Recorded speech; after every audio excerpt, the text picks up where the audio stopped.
Daybreak on the Rise News, and it's time for the press preview. First look at what's on the front pages of the papers. All right, we start, of course, with I don't seem to have our sister publication this day. Let's start with The Nation. The Nation says experts X-ray Tinubu's plan on exchange rates, subsidy. Unified rate will support growth, says Rewane. Local refineries must work. Then it just come down beside that picture. G5 struggle beyond 2023. That's what they're saying, the G5 governors of the PDP. MDA's lawmakers behind delay in budget passage. Then at the top mast, Oshibajo, governors to Nigerians, let's unite. Muslims pray with Christians in church. Interesting. All right, we'll go to the next paper. The next paper, Punch. Let's look at the Punch newspaper. All right. PDP APC clash as Kukah slams Buhari. We bear scars, deep sorrow. Our children are still in forests, says Kukah. Cleric statement ungodly, not objective. Buhari deserves credit. That is coming from the ruling party. PDP backs Kukah, lampoons APC, says everything Buhari did was wrong. I'll ask you, Aspelo, when it comes on, whether that includes the second Niger bridge. All right, fuel scarcity, NNPC marketers to begin mass supply. We'll keep hearing stories about what NNPC wants to do. Nigeria meets 2022 poverty reduction target. There's only 5.4% irrigated farmland in Nigeria. FG plans tax waiver suspension for rural farms. All right, let's go to the next paper. That will be Sun, Daily Sun. I won't leave in Abuja after office. That is coming from the president, with about 3 riders there. Says reason is to avoid problems. Thanks Nigerians for support in farewell Christmas message. Things will improve, as Rock Chaplain promises. Remain hopeful for a better nation, Obi tells Nigerians. Bishop Kukah laments state of the nation. All right, let's move to another paper. And this time, let's go to the foreign papers. We start with the I paper. Excuse me. The I paper, NHS targets to be swept away in reform plan. The I paper, that Independent newspaper. All right, you see a picture of English League. You have Saka there of Arsenal, the Gunners. Of course, they're leading the table, and then you have Man City's player there. I can't quite remember his name. Can you beat that? Then, of course, you have Liverpool, and then you have Chelsea. All of them today. There'll be matches today. Warning over a generation of children held back. More than 200,000 left waiting for care key to their development. That's from the Independent. Salah, one of them is Salah there. And then, all right, let's look at the Times. Excuse me. Oh, the time. Excuse me. The Times, King's speech is a gift for tireless health workers. And then finally, I think the Daily Express.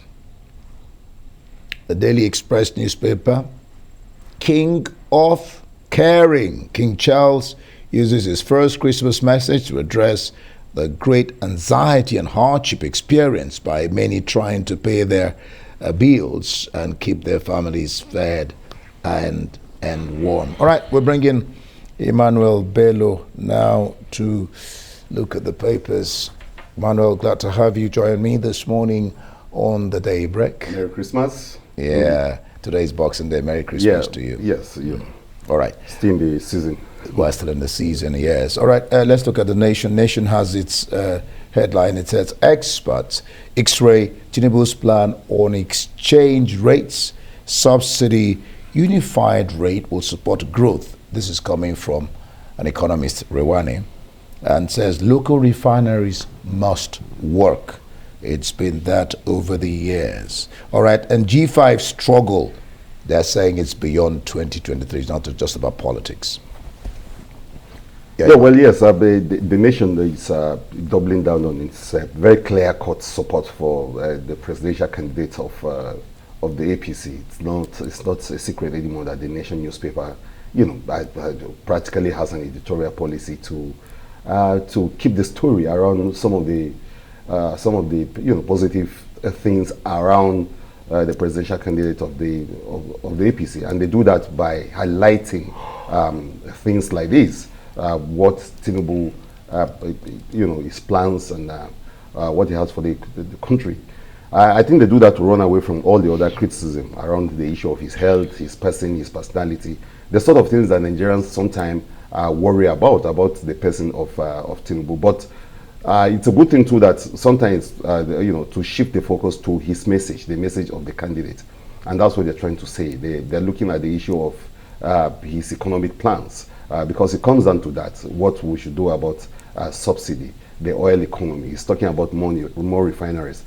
These are not rocket science kind of ideas. These ideas, floating around the place. Maybe what this report is trying to do is to go into the nitty-gritty of those plans. The issue of subsidy has been overflowed. Everyone has talked about it. All the experts have agreed that subsidy must go and that it's helping no one, that the marketers are the ones who are gaining. And everyone has worried about the issue of refineries. The fact that for an oil-producing country like ours, it's close to a global embarrassment that we don't produce any of this product here. We import what we use, and at the end of the day, we're shortchanged. And the crisis around the refinery itself, the problem of dead pipelines, the fact that the sector is bedeviled by all sorts of things.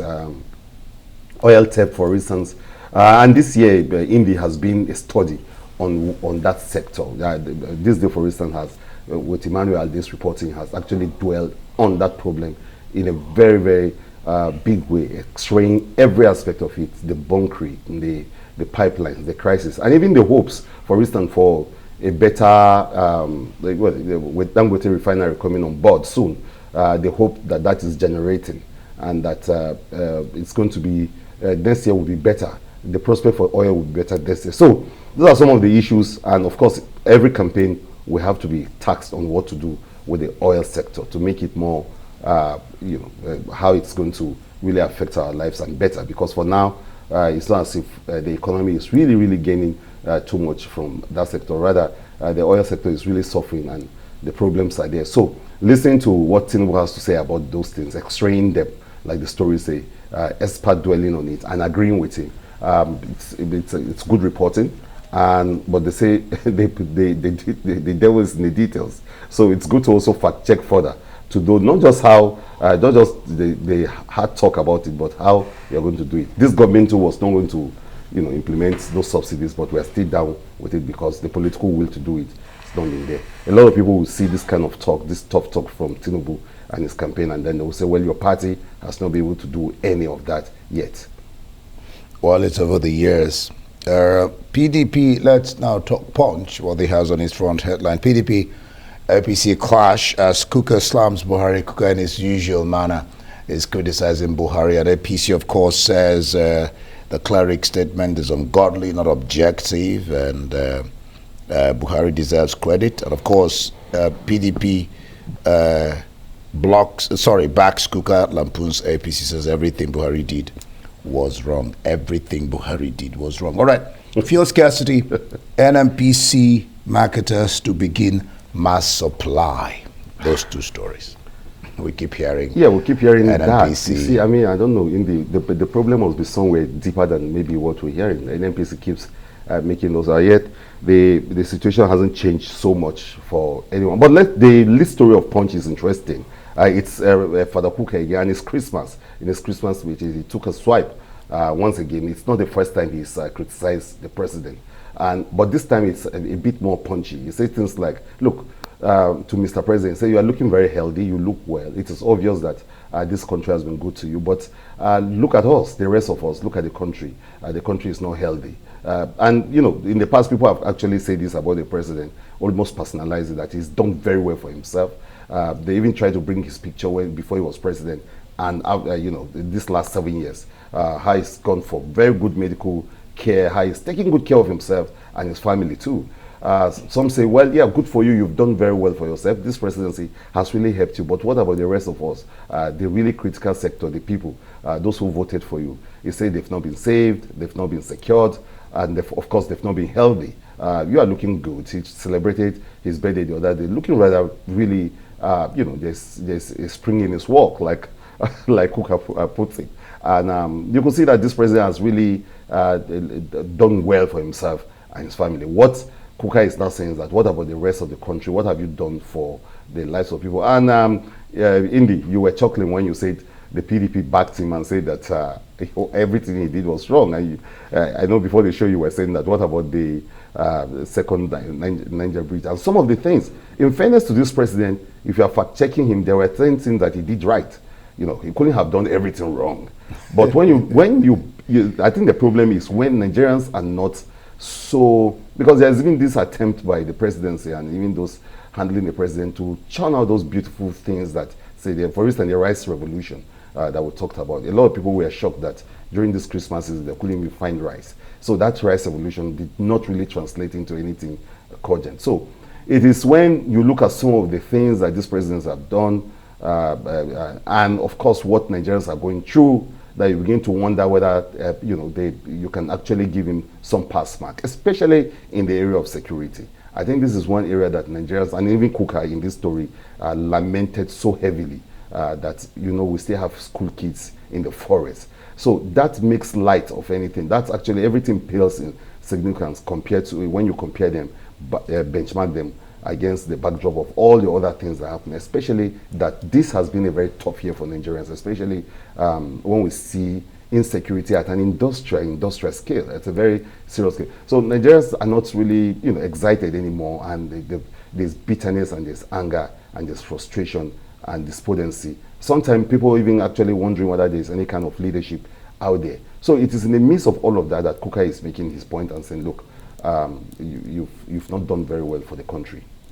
All right, let's move on to the foreign papers. Well, we'll still wait for this day when it comes, if it comes.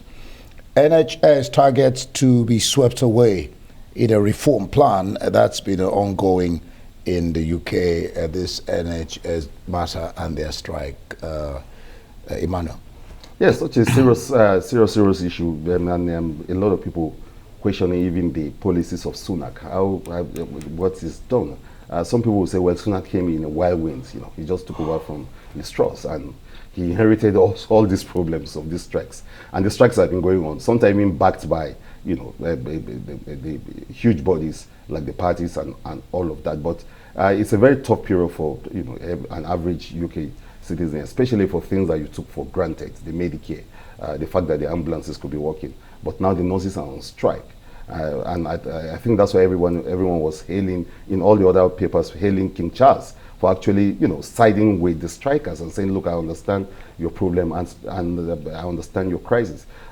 People's health matter, and especially coming from the COVID era, you would think that a government should be very serious about what it's doing around the issue of Medicare for people. But right now, you have this huge nurses strike, and which is, you know, biting real hard, and probably going to lead to death if people are not dying already. If you look at that against the backdrop of the kind of harsh weather they're experiencing, it's really a tough period. And that's why I think the words of King Charles, they're calling him the king of caring. In one of the papers, boldly calling him the king of caring. He had very nice words to say about workers who are actually torn between professionalism on one hand, they need to save lives, of course, and the demands that they are making for better life for themselves in terms of pay. Some people are saying those kind of calls are also not very, very realistic. But it's the sort of situation that you find elsewhere, and with people not even caring. In Nigeria, for instance, doctors and health workers have always cried that, look, they need to be treated better. And always, you know, health workers find themselves torn between that problem. On one hand, to save lives, which is their, what they want to do, but on the other hand, to better their lives. The UK is facing a lot of that right now. And yes, I'm sure the government will have to think outside the box to really come out with ideas on solutions on how to deal with the problem of the NHS. All right. Well, in the Independent on the front page, you see, I don't know why this name has suddenly run away from my head. You have Saka of the Gunners, Man City. Then you have Salah of Liverpool, and then Chelsea. That is signifying that the league in England starts today, the Boxing Day. But aside that, you have warning over generation of children held back. It says more than 200,000 left waiting for key to their development. I just read a little bit of it. It says hundreds of thousands of children have been left waiting for up to 2 years by the NHS for developmental therapies. It says this could affect their speech. And then it comes here to say that more than 1,300 children have been left waiting for 2 years for NHS therapies. Well, that's very disturbing, especially the figures. I don't care too much about the football story. I'm not a football fan, Indy. So I won't say what I'm not so curious about what's happening in the leagues or not. You need exercise to be healthy. Well, of course, but football is about exercise. I'm not so keen about the organized football. Exercise is a different matter altogether. Yes, but the story on those kids left behind in the, I mean, who are going to suffer, a whole generation of children who are going to suffer, some serious impediments, maybe whether in speech or in other health hazard because of the inconsistency in policies, or rather the lack of ideas, solutions to the crisis that we're already talking about, the health sector in the UK. I think that's very disturbing. It's a good thing that the paper is focusing on it. The number is really outstanding and is staggering. So I think this is bound to really I don't think that's the end of the story there. I think it's a story that these papers will be able to beam on and to look at whether there will be solutions anyway to those crises. Anything that concerns the future of a generation is something that should concern not just government, but all good, well-meaning people around the world. All right, Emmanuel Bello, we'll leave it there. Thank you for being here for the press preview. That's the press preview. Let's hear your view on all the burning issues. Follow us on Twitter at Arise TV. You can join today's conversation using the hashtag Arise Daybreak.